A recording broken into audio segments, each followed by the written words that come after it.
Está no ar o Lições da Bíblia, o seu programa semanal de estudo profundo da Palavra de Deus. E hoje vamos nos concentrar no que o Deuteronômio tem a dizer sobre o arrependimento, sobre a verdadeira conversão do nosso coração a Deus. Eu tenho certeza que nós vamos ser muito abençoados com a Palavra do Senhor. Está no ar o Lições da Bíblia.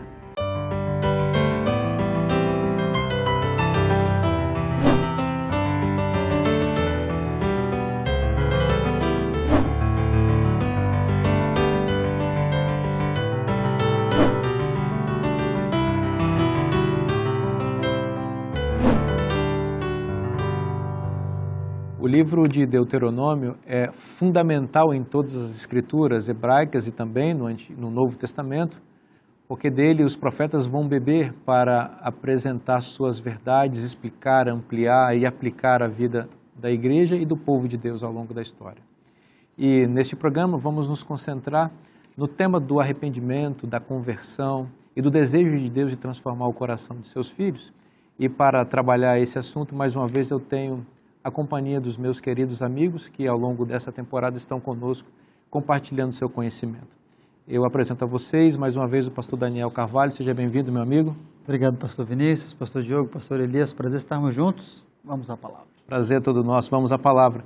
Pastor Diogo Cavalcante, que bom ter você mais uma vez. Obrigado, muito bom estar aqui mais uma vez. É um privilégio ter você e o senhor também, pastor Elias Brasil. Seja bem-vindo mais uma vez. Muito obrigado, é um prazer.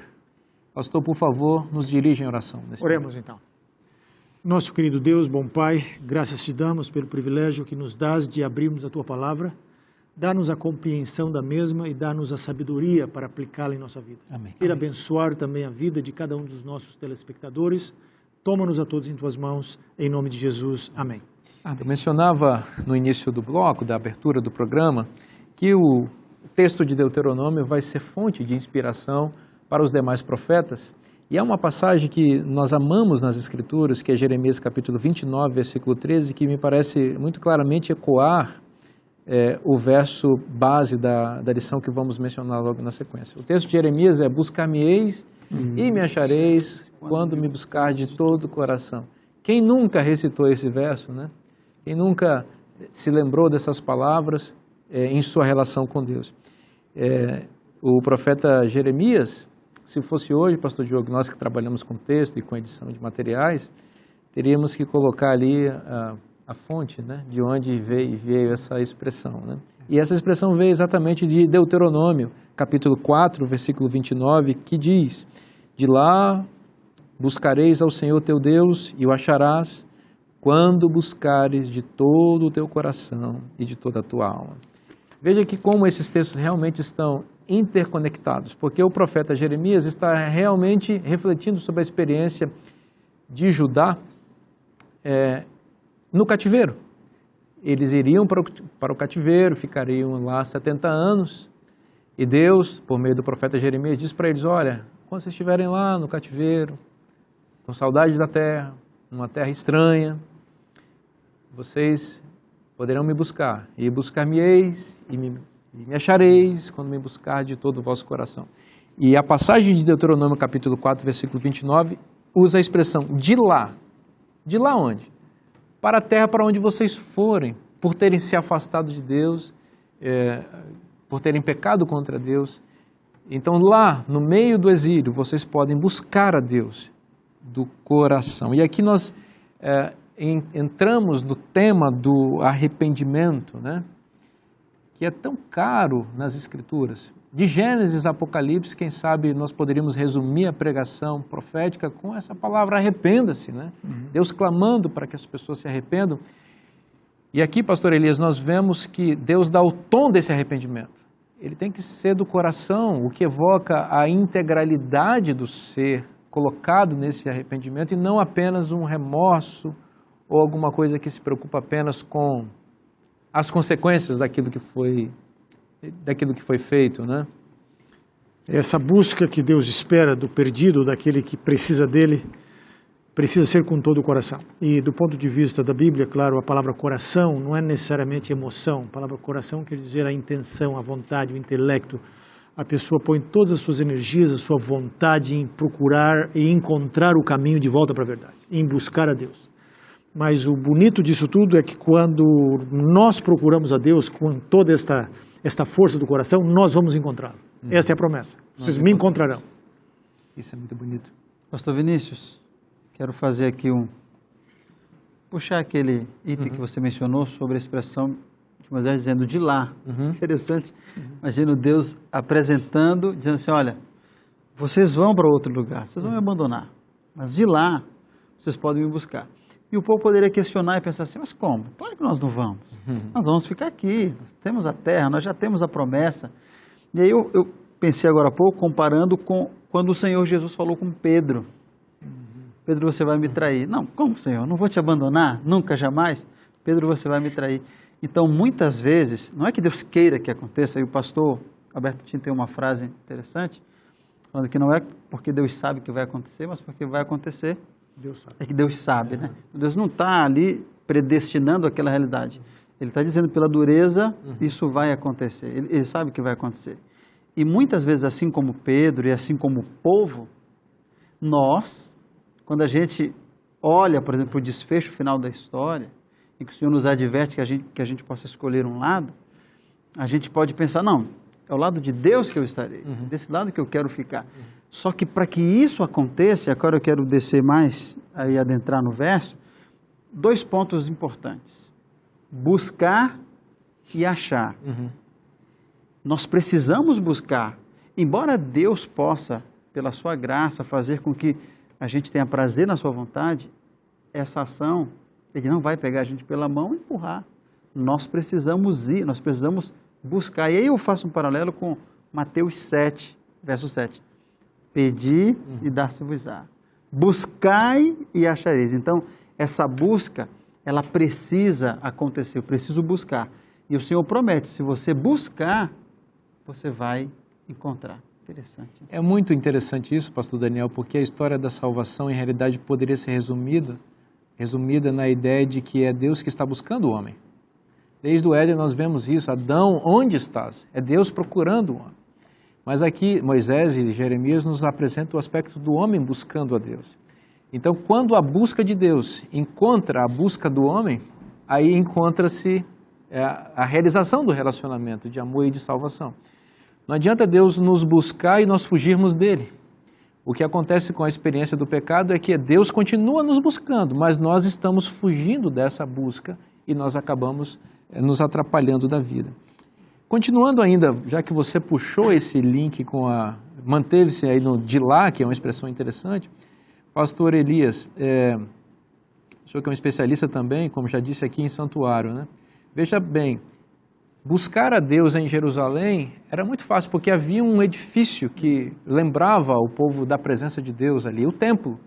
E todos os ritos, os sacerdotes, enfim, toda a cidade, até a arquitetura daquilo ali, favorecia para se buscar a Deus, mas as pessoas, a despeito disso, buscavam formalmente, mas não de todo o coração, o que resultou na apostasia da nação e no consequente exílio, que veio como uma tragédia, um caos nacional sobre Jerusalém. Porém, eles foram deportados para a Babilônia, num local cheio de templos para os outros deuses. Eu imagino ali, por exemplo, Daniel, né, que foi um estadista naquela cidade. Os sinos badalavam chamando para a adoração de vários ídolos e vários deuses ali, e nenhum para o Deus de Israel. Mas de lá, no meio daquela confusão de idolatria, naquele mundo que puxava para os outros deuses, para a adoração pagã, de lá, Daniel, por exemplo, elevou a Deus a oração que está registrada no capítulo 9 do seu livro, que é exatamente a expressão da conversão do coração dele e da conversão da nação. De lá, eles buscaram, ele incorporou toda a nação ali e orou a Deus convertido e expressando a conversão da nação para que Deus os resgatasse. Não havia um templo em Jerusalém porque havia sido queimado por Nabucodonosor, mas de lá a oração de Daniel encontrou o templo celestial que o templo de Jerusalém representava aqui na terra. O fato, ele abria as janelas do apartamento dele, da casa dele, para Jerusalém. Embora o templo tivesse destruído, ele orava em direção a Jerusalém, e Deus respondia. Seguindo basicamente o padrão da oração de Salomão por ocasião da inauguração do templo. Salomão disse, quando vocês estiverem exilados, enfim, vocês vão orar para esse lugar. E do céu o Senhor vai responder. No céu. Exatamente. É muito interessante isso, porque este templo, ele está aberto hoje no céu e nos oferece a oportunidade de buscarmos a Deus. Ali, como diz Hebreus, venham com intrepidez aqui a esse local. E há um detalhe interessante que o livro de Hebreus elabora. O templo é o lugar onde está a âncora da nossa alma, né? Nós lançamos no templo. Só que é diferente das âncoras de um navio, que você joga a âncora para baixo. A âncora do templo de Deus você joga para cima e se segura no santuário celestial, onde está Cristo intercedendo por nós. E olha que interessante, o profeta Daniel elabora isso em Daniel 7, Daniel 8, especialmente Daniel 8, né? Nessa estruturação de templos de adoração fake aqui na Terra, para desviar a atenção do povo de Deus do templo celestial. Então, veja, nós estamos na Babilônia, que é o mundo hoje, e existem os sinos badalando a todo momento aí, para chamar. O chifre pequeno, que é a imagem que aparece em Daniel capítulo 8, erigiu um templo que chama as pessoas, que convida as pessoas para confessar seus pecados ali, né, para receber, entre aspas, o perdão de seus pecados por ele mesmo, desviando as pessoas do templo celestial, evitando que essa conversão genuína de todo o coração de fato ocorra. Né? Verdade, verdade. Bom, nesse aspecto aí, eu só relembro aqui, né, que Abraão veio de Ur dos Caldeus, e os israelitas foram levados, os judeus foram levados de volta à Caldeia. Né? Então, eles voltaram ao estado pré-fé, e eles precisavam, para voltar para Deus, precisavam fazer a mesma peregrinação que Abraão fez. Não somente do retorno, né, dos passinhos voltando para Jerusalém, mas nos passos em direção ao Deus de Jerusalém, ao Deus de Israel. Eu acho muito interessante que quando eles oram nessa condição de exílio, eles não se referem mais a Deus como antes. Eles chamam a Deus de Deus dos céus. Ou seja, esse Deus agora já não é um Deus circunscrito a uma região, só o Deus de Judá, ou o Deus de Israel, ou enfim, de uma tribo, de um povo, de um clã, ou de um chão, mas o Deus universal. E esse Deus universal, que é levado ao cativeiro, ele conquista o cativeiro. E ele se torna, então, um Deus soberano sobre todos os povos da terra. Em todas as provas que o povo de Deus passou no cativeiro, em que eles puseram em prática esse convite de buscar e achar a Deus de todo o coração, buscar a Deus de todo o coração e achá-lo, assim, eles deram um testemunho para o mundo de que esse Deus poderia ser o Deus, não só deles, mas de todas as pessoas.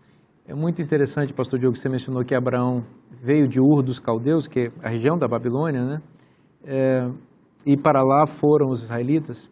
Mas há um paralelo que eu considero bastante interessante. Abraão peregrinou em toda a terra, mas não entrou ou não possuiu a terra que ele desejou, que ele aspirou. Ele andou nessa terra, mas não tomou posse dela. Depois nós vemos a experiência de Moisés, que também peregrinou no deserto e também não entra na terra. E nós vemos também a experiência de Daniel, que é esse grande protagonista do livro que estamos referindo agora, que ele também aspira pela volta pela terra. Ora por isso, intercede por isso, mas ele também não entra naquela terra. Então, todos esses três personagens, tanto Abraão, Moisés e Daniel, todos eles desejaram voltar para a terra ou adentrar na terra prometida, mas Deus deu para eles algo maior do que aquilo, né? Que é o sonho da terra superior, né?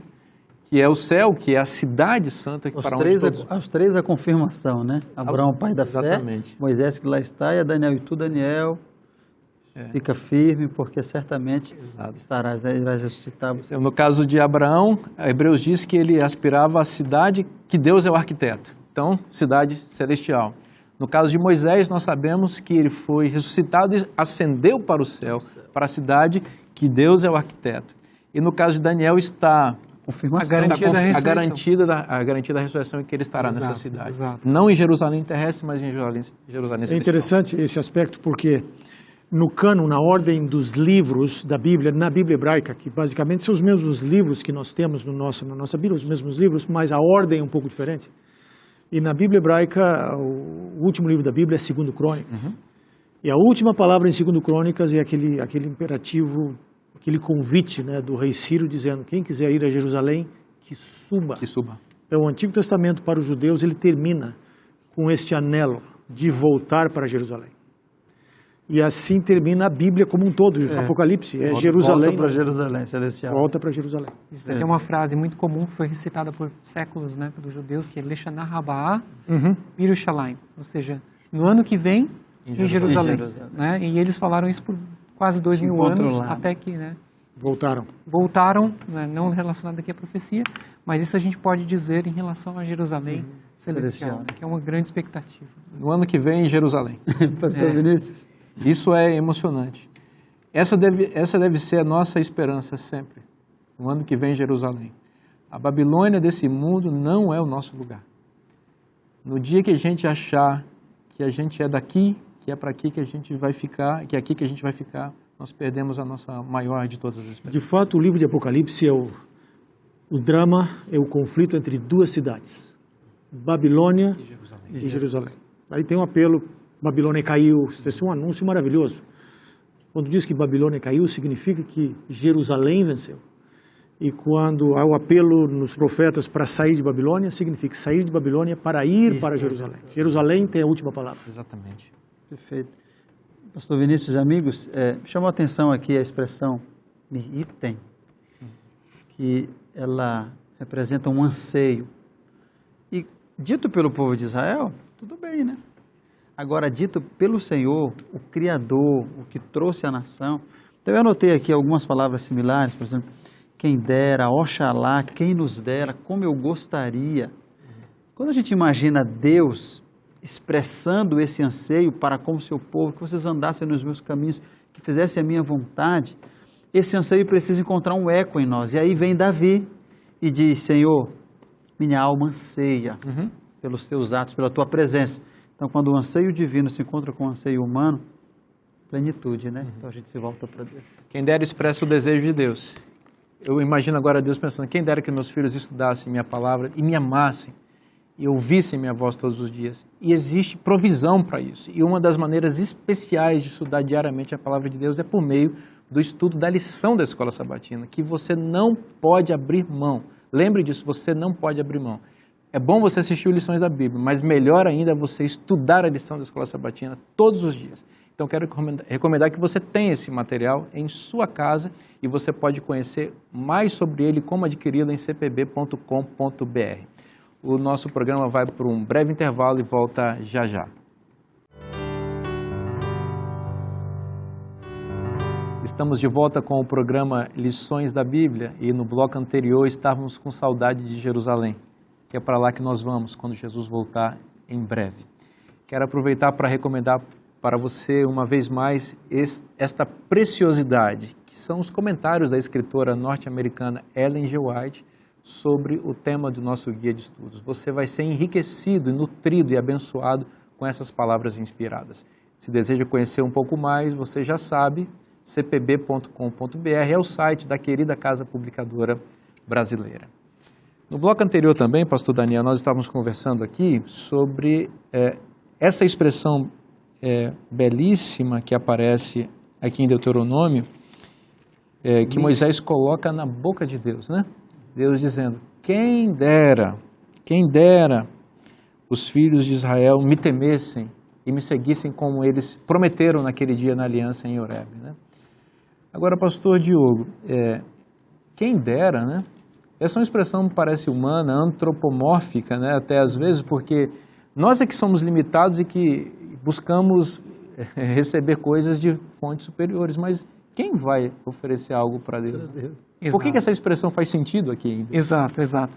Bem, o nosso guia de estudos ele é um guia mundial, não é? E ele foi escrito em inglês e distribuído para o mundo. Então ele é estudado simultaneamente no planeta inteiro, não é? E no inglês, essa expressão quem dera não foi traduzida assim. Ela é traduzida como tão somente, se tão somente. E aí se perdeu. Então o autor, em inglês, ele buscou a informação E ele então viu que a expressão em hebraico é quem dera, só que em português também é quem dera, né? Então a gente tem aqui um idiomatismo hebraico que existe em língua portuguesa. Então quer dizer que o português está melhor que o inglês aqui, né, Diogo? Nesse caso, sim.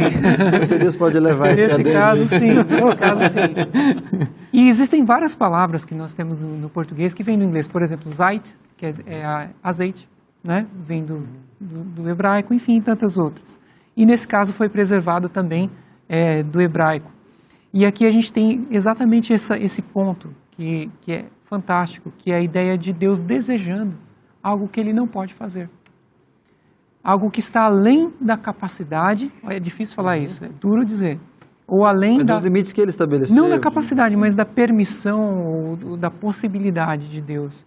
E é mais ou menos talvez a angústia de um pai, muitas vezes, que vê um filho se desviando dos caminhos de Deus e o pai diz, quem dera se meu filho pensasse um pouquinho e voltasse. Ou uma mãe que tem um filho pelo qual ela ora há muitos anos, 10, 20, 30 anos. Quem dera que esse meu filho voltasse. E esse é o desejo de Deus. E o inimigo de Deus, ele trabalha num outro sentido. Dizendo o seguinte, você saiu dos caminhos de Deus, você está perdido. Sabe? Nem precisa voltar porque ninguém mais quer você de volta. E isso não é verdade. O povo de Deus espera. A mãe e o pai esperam. E acima de tudo, o Pai Celestial. Está aí a parábola do filho pródigo para provar isso, que foi a coroa das parábolas de Cristo. Não é? Quando Deus também fala quem dera aqui, pastor Elisa, eu fico pensando também que essa expressão nos ajuda a entender um pouco da natureza de Deus, do Deus que a Bíblia revela, que é diferente do Deus da filosofia, né? Do Deus da mitologia, ou do Deus que vem da filosofia grega, que é esse Deus absoluto, que não tem interação, impassível em seus sentimentos, né? E que determina minuciosamente todas as coisas e tira a liberdade de escolha de suas criaturas. Essa expressão, no meu entendimento aqui, evoca a ideia de que Deus respeita as escolhas das pessoas, embora aspire que elas desejem o melhor. Então, quem dera que elas de fato escolhessem o caminho certo, quem dera que as palavras que eles disseram a meu respeito, positivas, fossem cumpridas na vida deles, né? Ele não é o motor inamovível de Aristóteles, mas é um Deus que sente, é um Deus que reage, é um Deus que se alegra, é um Deus que sofre, é um Deus que chora. E esse é um dos aspectos mais bonitos, né, que nós percebemos na caracterização de Deus ao longo da Bíblia. Não é aquele Deus distante dos pagãos, que não está nem um pouco interessado no sofrimento deles, mas um Deus que está sempre ali pronto para sentir, para ouvir e para se aproximar do seu povo e para ajudá-los e para salvá-los. E até mesmo quando este Deus tem uma mensagem, digamos, de juízo, até mesmo quando, aqui neste caso de Deuteronômio 4, 25 a 28, quando ele anuncia através de Moisés, através do sermão de Moisés, que o povo seria levado para o exílio, essa é uma mensagem extremamente negativa, uma mensagem extremamente punitiva, digamos assim, mas mesmo com esta mensagem que Deus está anunciando, porque isso é o que vai acontecer, ele diz uma coisa, ele diz, olha, vocês vão clamar e Deus vai ouvir. Então, toda a mensagem profética ao longo da Bíblia, a gente percebe que por mais severo que seja o juízo, se você olhar claramente, você vai ver ali uma luz no fundo do túnel. Sempre tem uma esperança, sempre tem uma porta de saída da angústia que está passando. Eu penso que isso, de certa forma, reflete as realidades da nossa vida. Porque por mais sofrimento que a gente possa ter, muitas vezes, enfrentar mais problemas e mais provações, quando a gente para olhar e meditar no caráter de Deus, a gente sempre vai encontrar uma saída, sempre haverá uma esperança. Que coisa linda isso, né? Pastor Vinícius, pastor Elias foi de uma ponta daqui para lá, eu queria trazer um ponto de lá para cá, quando Deus perdoa. Então a lição trouxe uma expressão, techuvá, retorno, né? Então é Deus convidando o tempo inteiro, e aí nós vemos os profetas no Novo Testamento, a mesma expressão, de convite do Senhor. Isaías 20, arrasamos, ele convida. E quando Deus convida, é porque ele está predisposto a perdoar. Deus não engana no sentido de vem, não dá. Não, ele convida, então ele dá o perdão. Só que muitas vezes, o convite amável do Senhor, ele é confundido com, por exemplo, não viver ou não ter as consequências do erro que foi cometido. Então, muitas pessoas às vezes associam que o perdão, não, ele vai me perdoar, e como se o perdão suprimisse, como se o perdão levasse todas as consequências que aquele erro trouxe. Então, eu gostaria de trazer essa desmistificação, eu vou chamar assim, porque aceitar o perdão divino não é necessariamente estar livre das consequências. Eu quero ler aqui um texto, ele é bem interessante, que está em Gálatas capítulo 6, o apóstolo Paulo falando ali aos Gálatas no capítulo 6, versos 7 e 8, ele diz assim, ó, é algo até duro, o pastor Elias falou sobre a dureza de ir para o exílio. O apóstolo Paulo diz assim: não vos enganeis, de Deus não se zomba, pois aquilo que o homem semear, isso também ceifará. Então, haverá sim a consequência pelo erro, aquela gravidez que não foi planejada, aquele envolvimento que não deveria ter acontecido, aquela traição, aquele ato extraconjugal, isso terá consequências. Mas toda vez que eu retornar, techuvar, toda vez que eu voltar, Deus vai trazer o perdão, Ele vai trazer uma nova oportunidade, e essa é maravilhosa graça. Então não quer dizer que não terá consequências, mas quer dizer que a graça me dá a oportunidade de recomeçar, techuvar, retorno. Né? Tem um detalhe interessante, pastor Vinícius, que eu gostaria de, só na sequência do que o pastor Daniel acabou de falar, é que o sofrimento muitas vezes ele vem, mas não como consequência de pecados pessoais nossos. Muitas vezes nós sofremos por pecados de outras pessoas, porque estamos inseridos num sistema de pecado, num sistema em que o mal ainda reina, né? Mas o mal está sob o controle de Deus, e um dia Deus vai erradicar o mal. Uma pessoa que sofre, por exemplo, um acidente por um motorista bêbado, ela não tem nenhuma culpa. O motorista veio, bateu, tirou a vida dela. Uma mulher que muitas vezes é abandonada pelo marido, ela pode não ter nenhuma culpa, mas simplesmente ela foi abandonada. Então são consequências de um mundo de pecado. Mas a promessa é que em qualquer que seja a causa do sofrimento, seja ela muitas vezes provocada por nós, existe perdão, seja provocada pelos outros, no final da história, Deus vai restaurar tudo. Muito bom o senhor colocar isso, porque também, além desse aspecto, existe o sofrimento causado por ninguém. Exatamente. Produto da realidade do grande conflito, né? Que traz a consequência do sofrimento. Essa luta entre Deus e o diabo, Deus lutando pela salvação do homem, o diabo lutando de forma contrária, resulta muitas vezes em que os filhos de Deus são atingidos, e o diabo é especialista em ferir o povo de Deus para acusar a Deus, mas também para machucar o coração de Deus. Então, a esperança que a Bíblia nos revela nos aponta para o final de todas as coisas, em que a justiça vai ser estabelecida e o originador de todo o mal e sofrimento do pecado vai receber a punição, e os filhos de Deus vão receber o galardão, né? Aqui em Deuteronômio capítulo 30, no versículo 3, aliás no versículo 2, Deus diz a Israel por meio de Moisés, né, falando ali da condição, da escolha errada que os israelitas eventualmente fariam, como fizeram, e a consequência de castigo. Moisés diz, vamos ler a partir do verso 1. Quando, pois, todas essas coisas vierem sobre ti, a bênção e a maldição que pus diante de ti, se te recordares delas entre todas as nações para onde te lançar o Senhor teu Deus, e tornares ao Senhor teu Deus, tu e teus filhos, de todo o teu coração e de toda a tua alma, e deres ouvidos à sua voz, segundo tudo que hoje te ordeno, e aí segue, porque tem um então, né? Mas eu quero me concentrar no tornares que já foi mencionado aqui. A ideia de voltar, né? O pecado que resulta na condenação e na maldição é exemplificado por esse gesto de se voltar em oposição a Deus. Se voltar para os ídolos, se voltar para o pecado e dar as costas para Deus. Esse é o movimento que leva à maldição e pecado. E o arrependimento é muito bem metaforizado aqui por essa ideia de meia volta, né? Quando nós voltamos nossa atenção para Deus, nos concentramos nele para receber as bênçãos que dele vêm para todos nós. Então é muito bom que a gente saiba que as escolhas erradas que nós fazemos em nossa vida, elas resultam dessa nossa insistência, muitas vezes, em tocar a nossa vida e dirigir nossos olhos conforme nosso próprio rumo, nossas próprias escolhas e própria direção, e nos esquecemos de olhar para Cristo, que é a fonte da vida. Agora, é só um gesto, o arrependimento é só um gesto, é só se voltar para Deus. E olhando para Cristo, nós não temos condição de nos perdermos. Olhando para Ele, para o sacrifício dEle, por tudo aquilo que Ele fez e faz e representa para nós, nós temos condição de receber a salvação e o perdão, né? Com certeza. E o perdão que vem dele.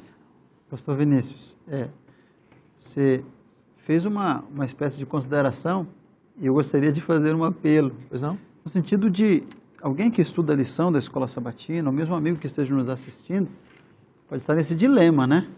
Devo ir, já fui longe demais, é possível dar meia volta, e a palavra de Deus nos assegura. Se nós buscarmos, se nós voltarmos, o Senhor estará de braços abertos, como o pastor Diogo mencionou, como o pai da parábola. Senhor Vinícius, temos mais uns Claro. segundos aqui. É interessante como Deus pode restaurar coisas, não é? A gente percebe em regiões, por exemplo, onde o fogo passou, não é? Você olha a paisagem, parece que aquilo nunca mais vai voltar a ser verde novamente. Mas existem lugares em que você, de um ano para o outro, você vê aquele lugar devastado e de repente a natureza toma conta de novo, não é?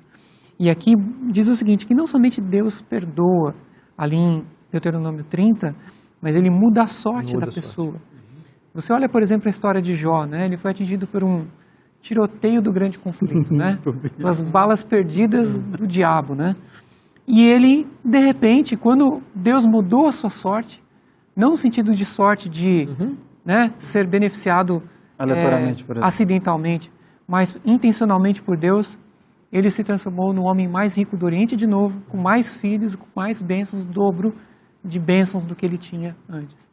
Então, às vezes a pessoa, o que prende muita gente né, no chão, no pó da terra, é porque elas não conseguem se enxergar em um futuro melhor. Então, eu creio que Deus pode realizar essa grande bênção na vida das pessoas. Foi muito bom você falar isso, porque certamente existem pessoas que estão nos assistindo agora, pastor Diogo, pastor Daniel, que alinhavaram esse apelo, né? Que estão imaginando que não tem mais solução para a vida delas. Imagina, por exemplo, vamos falar de casos extremos, de pessoas que estão considerando tirar a própria vida. Estão assistindo a TV agora e pensando, não tem mais jeito para mim, não tem mais jeito para os meus filhos, não tem mais jeito para a minha família, não tem mais jeito para a minha situação financeira. Eu estou no fundo do poço e daqui ninguém me tira mais. Veja, voltar os olhos para Deus em quaisquer circunstâncias da vida é o segredo para a mudança de sorte, conforme a linguagem bíblica, porque a expressão que você citou está aqui em Deuteronômio capítulo 30, verso 3. Então, quando a gente se volta para Deus, então o Senhor teu Deus mudará a tua sorte e se compadecerá de ti. Veja, amigos, aqui Deus está falando de compaixão. O coração de Deus vai se compungir de amor e de misericórdia e Ele não vai abandonar seus filhos. Então, se há alguém que está nos assistindo agora e está imaginando que foi longe demais, que não há mais esperança, que não há mais solução, que não há mais salvação, de que Deus não ama e que a perdição está plena, volte-se para Deus, porque Ele é misericordioso e compassivo e Ele vai mudar a sua sorte. É bonito isso, né, pastor Elias? Maravilhoso. E o interessante é que em qualquer situação da vida nós podemos confiar em Deus. Um dos textos bonitos da Bíblia que eu acho é em Lamentações, quando Jeremias diz, Tu és fiel, Senhor. Né? E Jeremias está dizendo isso, e confiando em Deus, quando Jerusalém estava fumegando, quando os exércitos de Babilônia haviam destruído tudo, quando parecia que não havia mais esperança, a nação havia sido destruída, o rei havia sido levado cativo, os nobres, muitos haviam sido mortos, o templo estava por terra, não havia mais nada lá. Mas Jeremias estava olhando para Deus dizendo, Tu és fiel. Ele estava chorando, ele estava lamentando, mas no meio da lamentação havia esta confiança, Senhor, Tu és fiel. Então, se nós olharmos para Deus, confiarmos na fidelidade dEle, não há crise, não há problema que Ele não possa solucionar. E a gente evidencia ou percebe aqui o poder do arrependimento, né? O que o arrependimento faz na vida da pessoa? Ele tem a capacidade de deixar tudo que está de errado para trás. As consequências, naturalmente, elas estão ali, né, pastor Daniel? Você pontuou isso e a gente vai conviver com elas. Mas o arrependimento, ele tira o peso dos ombros, devolve o brilho nos olhos, restitui a alegria da salvação e coloca a pessoa no trilho da vida eterna. É isso que Deus quer para você, é isso que Deus quer para mim. É só a gente se voltar para Ele. Então, fica aí, não sai daí que o programa vai para um breve intervalo e volta já já. Estamos de volta com o programa Lições da Bíblia e estamos falando sobre arrependimento e a beleza de se voltar para Deus e receber dele o perdão e uma nova chance para viver. Arrependimento verdadeiro. Essa é a tônica, não é, pastor Daniel, em todas as Escrituras, e nós vamos vendo isso aparecendo também no Novo Testamento, né? Você estava falando comigo aqui sobre aquele belíssimo sermão do apóstolo Pedro ali após o dia de Pentecostes, cuja ênfase foi arrependei-vos, né? Arrependam-se dos seus pecados. E essa é a mensagem que Deus tem a nos oferecer ainda hoje, né? O João Batista, evocando o que nós estamos vendo aqui em Deuteronômio, né? O arrependimento, o voltar-se para Deus, ali no livro de Mateus capítulo 3, a pregação inflamada de João Batista, no verso 2, ele diz, arrependei-vos porque está próximo o reino dos céus. E aí o destaque que eu gostaria de dar a esse aspecto do arrependimento é que o arrependimento ele é diferente do remorso nesse aspecto. Então, a gente costuma comparar, por exemplo, perdão a redundância, mas comparar dois exemplos, Judas e Pedro. Ambos traíram ao mestre, né? No caso de Judas, um remorso, uma preocupação com as consequências, uma tristeza que não gerou em nada, ele tirou sua vida. Pedro, o olhar de Cristo em Pedro produz e Pedro se arrepende, Pedro tem uma transformação e ele vai mudar agora as suas atitudes, vai apacentar o rebanho do Senhor. Então, o arrependimento não é simplesmente a tristeza por uma consequência que vai ser ruim para mim, mas ele é uma tristeza por ter afligido o coração do meu Senhor. Então, quando José, acho que o pastor Diogo mencionou, quando José diz, não pecaria contra o meu Deus, né? E quando a gente vê Pedro também agora no discurso lá de Atos, capítulo 32, discurso pós-Pentecostes, Pedro também faz um convite. O povo ouve o discurso, ouve a pregação e o povo, depois que ouve o pregador, pergunta, e aí, qual é o apelo dessa mensagem? E a pergunta vem com a resposta, capítulo 2, verso 37. Ouvindo eles estas coisas, compungiu-se-lhes o coração e perguntaram a Pedro e os demais apóstolos, que faremos, irmãos? E aí Pedro diz, arrependei-vos e cada um de vós seja batizado em nome de Jesus Cristo. E aqui Pedro acrescenta um elemento. João Batista fala, arrependei-vos porque o reino dos céus está chegando. E Pedro diz, arrependei-vos e como demonstração do arrependimento, aceitem a mensagem e sejam batizados, recebam Jesus e selem um compromisso com ele. Então é muito importante que nós possamos entender que o arrependimento, ele precisa de um complemento. Essa ação que vem numa vida transformada, que pode ser aqui ilustrada com o batismo, que é um casamento com Cristo. Muito bom você falar isso, porque o arrependimento não é algo misterioso ou que fica em segredo, é algo que fica evidenciado na vida da pessoa que experimentou esse sentimento de arrependimento. Eu não posso me arrepender e dizer, é segredo, viu? Estou arrependido, mas é isso, né? O arrependimento, na igreja cristã, ele é ilustrado, exemplificado e apresentado por meio da decisão do batismo, né? Disso, naturalmente, da pessoa que vai ter acesso ao reino de Deus, à igreja, abandonando sua vida anterior de pecado. Então, esse é um aspecto que eu creio que seja muito importante, a necessidade de ilustrar ou evidenciar esse arrependimento. Evidenciar é a melhor palavra, né?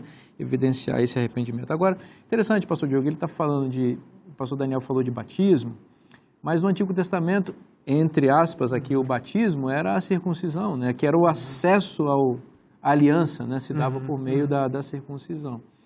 E o livro de Deuteronômio vai usar essa imagem da circuncisão para se referir à circuncisão do coração, e aí linkando com a ideia de arrependimento.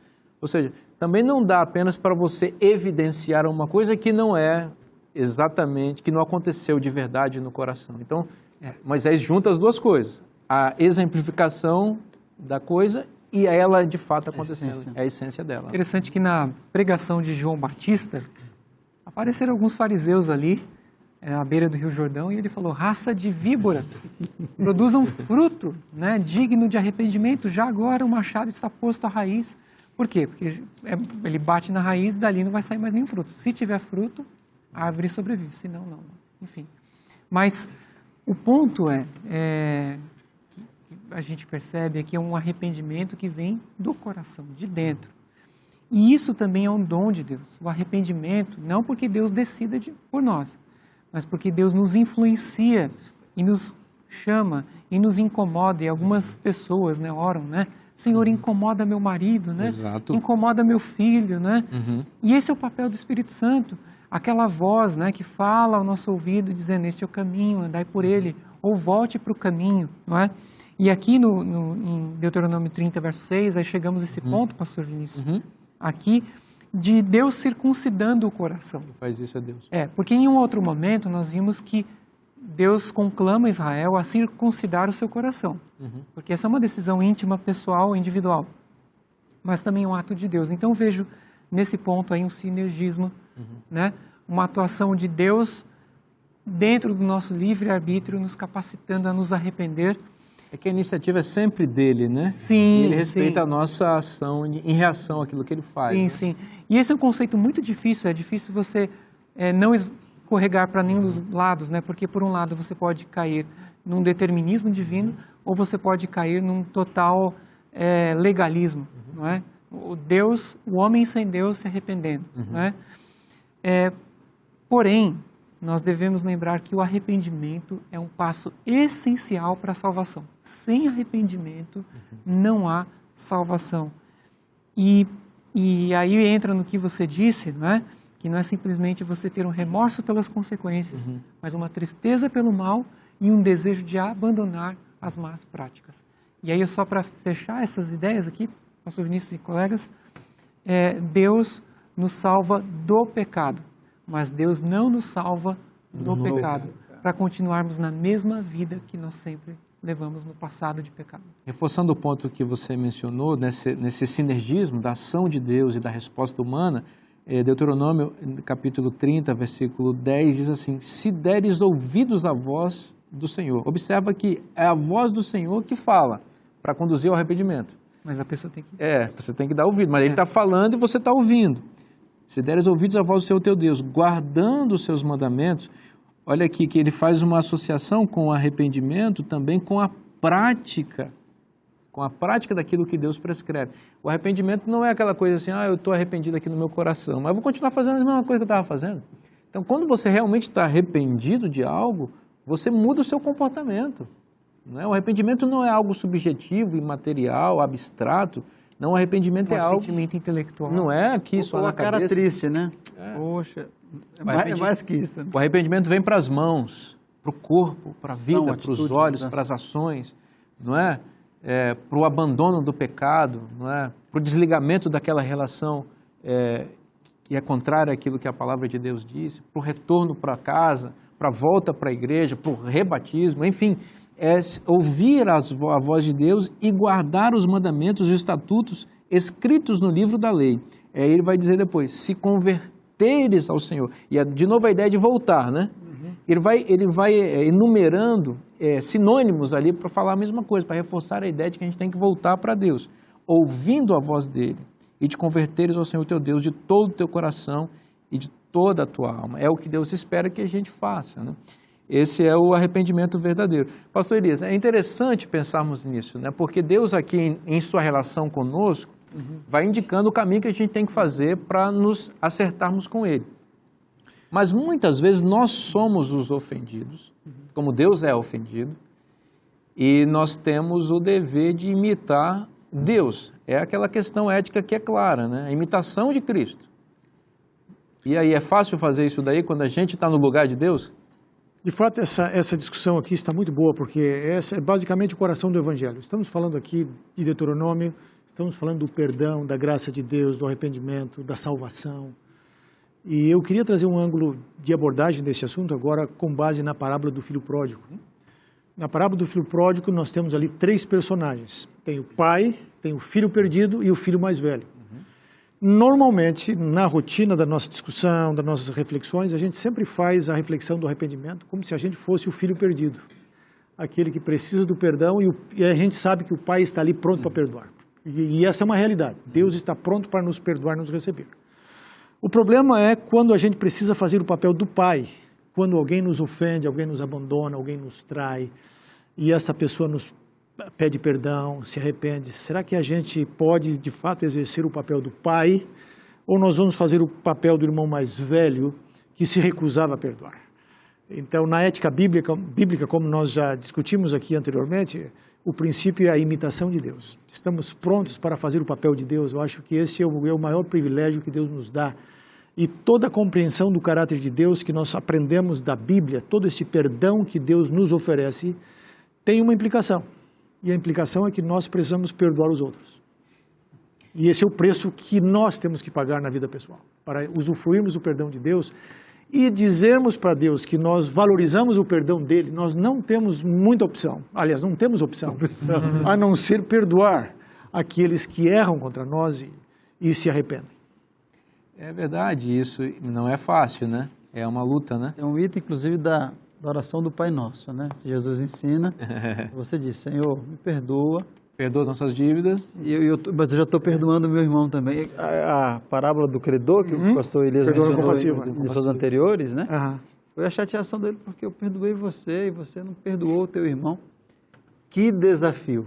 Perdão, né? Pastor, Deus nos capacita. Só colocar mais um ingrediente nessa sopa aqui, nesse caldo delicioso aqui, saboroso, é a ideia de pensar o seguinte, traduzindo aquela parábola, né, de Jesus do credor, mas pensando o seguinte, se eu olhar para a minha vida e todas as pessoas conhecessem os erros que eu já cometi na minha vida, se isso se tornasse público, o que seria de mim? Todas as coisas que você já pensou, que você já fez sozinho, que ninguém viu. Né? Ou que você fez na sua casa, o que você falou, sua impaciência. Né? Nós pastores somos de carne e osso, às vezes erramos com a família. Se alguém filmasse você ali e apresentasse num telão para o mundo, você seria aceito? Não é?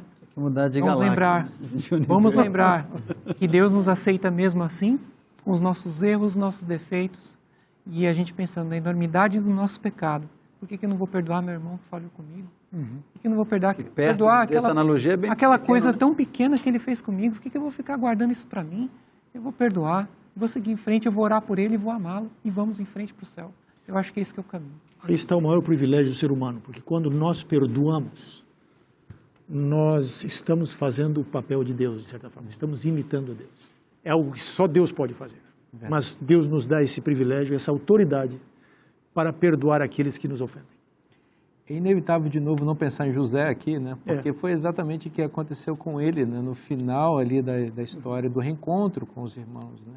Ali ele se colocou e imitou exatamente Cristo. Né? Ele era um tipo perfeito de Cristo ali. Imitou o caráter de Deus, tendo condições plenas de se vingar, de colocar tudo contra aqueles irmãos que haviam vendido, tratado mal, pensado até em tirar a vida dele, né? Mas ele foi bondoso, amoroso, perdoou, entendeu, sublimou todas as coisas e usou aquela situação para curar, para restabelecer aquele relacionamento que estava ferido, né? E que grande bênção resultou isso para toda a humanidade, né? Para aquela família. Então esse é o nosso papel, né? A gente estuda a Bíblia, às vezes, muitas vezes espiritualizando demais as coisas, né? E assim, nos emocionando e achando bonito, Deus fazendo, né? Tem que ser ortoprático. Exatamente. A gente lê poesia. Sempre no papel do filho pródigo. É isso aí. A gente não quer ler no papel de Deus. Exato. Ou é mais difícil. Pastor Vinícius, pastor Elias mencionou esse papel que às vezes a gente assume, tipo, no lugar de Deus, o papel de perdoar. Ao Deus perdoar a nós, para ele não muda nada, digamos assim, né? Mas quando nós perdoamos alguém, a pessoa se beneficia e nós somos os mais beneficiados, porque viver rancoroso, viver com ódio no coração... Não vale a pena. Aí existe um detalhe, existe uma abordagem secular do perdão, que é a seguinte, você tem que perdoar, porque se você não perdoar, você vai se prejudicar. Então eu perdoo porque eu tenho que levar para resolver o meu problema. Mas o perdão tem que ser dado para resolver o problema do outro. O arrependimento é uma dádiva de Deus. Deus nos permite voltar para Ele, para sermos recebidos, restituídos. Ele nos trata como um pai que busca os seus filhos e os recebe com carinho quando eles se voltam para Ele. Nós também temos o privilégio de espelhar o caráter de Deus e também demonstrar amor e receber com amor, carinho, aqueles que também se voltam para Deus e para nós em busca de perdão. O arrependimento verdadeiro está na Bíblia, e se está na Bíblia, é bom para você. Eu espero você na próxima semana, neste mesmo horário, desejando que a bênção de Deus esteja sobre sua vida e a sua família. Até semana que vem, um forte abraço e até lá.